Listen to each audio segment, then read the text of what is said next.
સુરત વિસ્તારમાં શ્રમિક પરિવારના 16 વર્ષીય કિશોરે તેના જ મિત્રોનો તો યુપી વાલે હો કહી મજાક કરતા 5 સગીરોએ ભેગા મળી ચપ્પુના આડેધડ ઘા ઝીંકતા પતાવી નાખ્યો હતો। પોલીસે ગણતરીના કલાકોમાં સગીર આરોપીઓની અટકાયત કરી હતી। સુરતના ઉનપાટિયા વિસ્તારમાં રહેતા શ્રમિક પરિવારના 16 વર્ષના કિશોર મોહમ્મદ અનસની તેના મિત્ર સાથે નાની બાબતે ઝઘડો થતા જીવલેણ હુમલો કરી હત્યા કરી નાખી હતી। तुम यूपी वाले हो कहीने मजाक करवानी वाते मित्रों मन में गुस्सो भराता तेमणे प्लान बनावी अनसने चप्पूना घा झींकी मृत्युनो भोग बनाव्यो हतो। बेस्तान पोलीसे आ घटना दरमियान 5 किशोरोने झड़पी लईने कायदेसરની કાર્યવાહી હાથ ધરી છે। बेस्तान पोलीसे આપેલી વિગતો અનુસાર ઓનપાટિયા વિસ્તારમાં આવેલા અક્સા નગરમાં રહેતા ફકરુદ્દીન શેખ પોતાની પત્ની અને 2 પુત્રો સાથે જીવન પસાર કરતા હતા। તેમના મોટા પુત્ર મોહમ્મદ અનસ ઉંમર 16 વર્ષનો હતો અને થોડા સમય પહેલા સુમન સ્કૂલમાંથી ધોરણ 10ની પરીક્ષા આપી હતી। શુક્રવારે બપોરે અનસે પોતાના પિતાને મસ્જિદમાં નમાઝ માટે જવાનું કહીને ઘરમાંથી નીકળ્યો હતો, પરંતુ રાત્રિ સુધી પરત ન આવતા પરિવારજનોને નજીકના સગા મિત્રોએ શોધખોળ શરૂ કરી, પણ તેનો કોઈ પત્તો ન મળતા આખરે બેસ્તાન પોલીસ મથકે પહોંચીને ગુમ થયાની જાણ કરાઈ હતી। આજરોજ પોલીસ કંટ્રોલ રૂમ મારફતે બેસ્તાન પોલીસ સ્ટેશન એવી માહિતી મળેલી હતી કે ઊન ગામની સીમમાં રોયલ પાર્કની સામે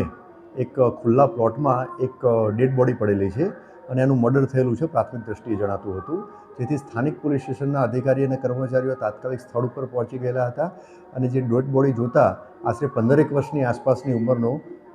છોકરો જણાઈ આવેલો હતો અને એનું મર્ડર થયેલાનું પ્રાથમિક દ્રષ્ટિએ જણાઈ આવેલું હતું, જેથી એની સૌપ્રથમ ઓળખ પ્રસ્થાપિત કરવા માટે પ્રયત્નો કરવામાં આવેલા અને ઓળખ પ્રસ્થાપિત થઈ તો આ જે મરણ જનાર જે છે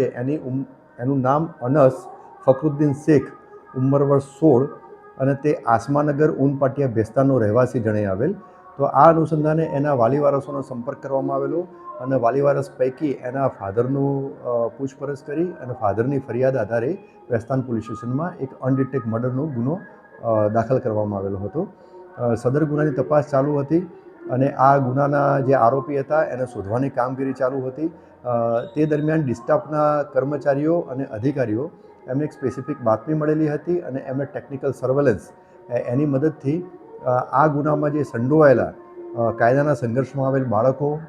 મળી આવેલા હતા, તેમની પ્રાથમિક પૂછપરછ કરતાં એમને ગુનો કરેલાની કબૂલાત કરેલી હતી, જેથી આ ગુનામાં સંડોવાયેલ કુલ 5 કાયદાના સંઘર્ષમાં આવેલ બાળકોને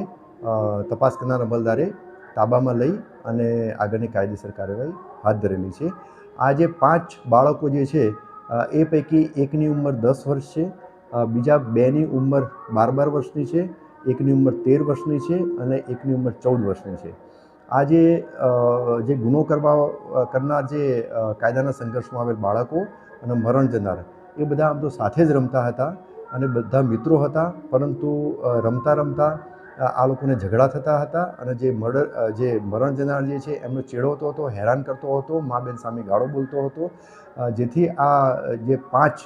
જે બાળકો જે છે એમને નક્કી કરી અને આ 5 બાળકો પૈકી એક બાળકે એના ઘરેથી છરી લાવી અને આ 5 બાળકોએ પ્લાનિંગ કરી અને આ ગુનાવાળી જગ્યાની બાજુમાં એને છરીનો ઘા મારી અને એકબીજાની મદદગારી કરી અને ખૂન કરેલું હતું। હાલમાં ગુનાની તપાસ